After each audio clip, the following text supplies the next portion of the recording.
भाई जो गुरु वचन पे डट गे, कट गे फंद 84 के।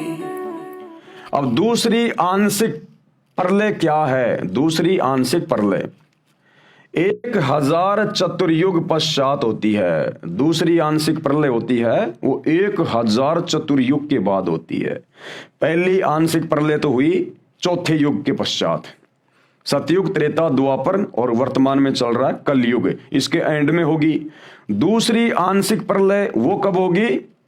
वो 1000 चतुर्युग के बाद, क्योंकि जो ब्रह्मा जी हैं, इस काल का बेटा, शैतान का जो बेटा है ब्रह्मा, इस ब्रह्मा का एक दिन इतना लंबा है, कितना? 1008 चतुर्युग का ब्रह्मा जी का एक दिन है, और इसकी कुल 100 वर्ष की उम्र है, 100 वर्ष की आयु।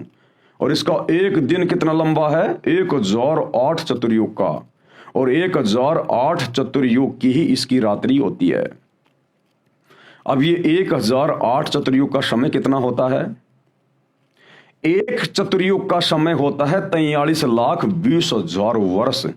एक चतुर्युग, सतयुग, त्रेता, द्वापर और कलयुग, ये हो गया एक चतुर्युग, यानी 4 युगों का एक समय, चतुर्युग।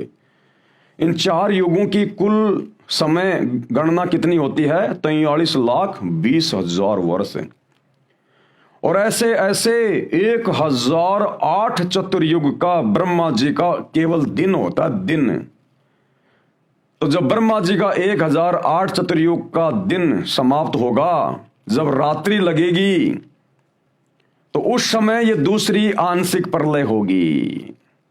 जब ब्रह्मा जी का दिन होगा और जब दिन समाप्त होगा, रात्रि लगेगी ब्रह्मा जी की, उस समय फिर ये दूसरी आंशिक प्रलय होती है।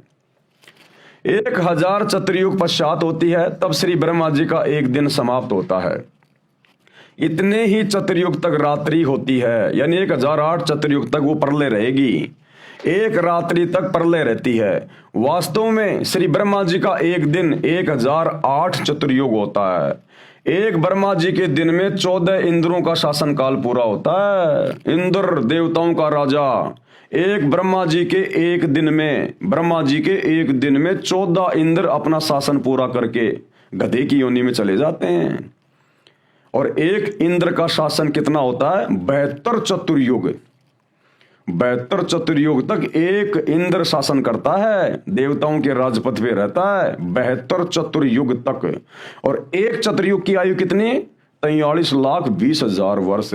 ऐसे ऐसे 72 चतुर्युग तक इंद्र शासन करता है। एक ब्रह्मा जी के दिन में 14 इंद्रों का शासन काल पूरा होता है।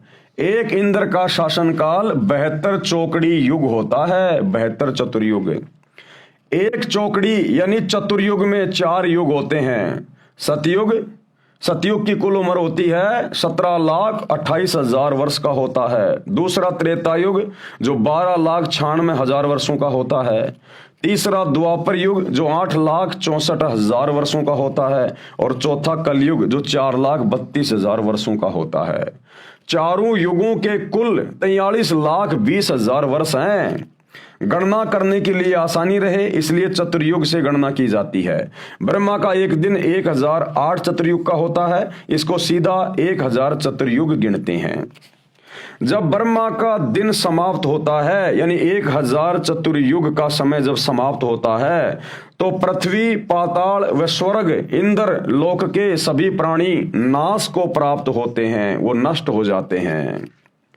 प्रलय में विनाश हुए प्राणी ब्रह्म अर्थात काल जो ब्रह्मलोक में रहता है, ये शैतान तथा व्यक्त रूप से किसी को दर्शन नहीं देता, जिसे अव्यक्त मान लिया गया है, निराकार मान लिया गया है, उस अव्यक्त ब्रह्म यानी काल के लोक में अचेत करके गुप्त डाल दिए जाते हैं।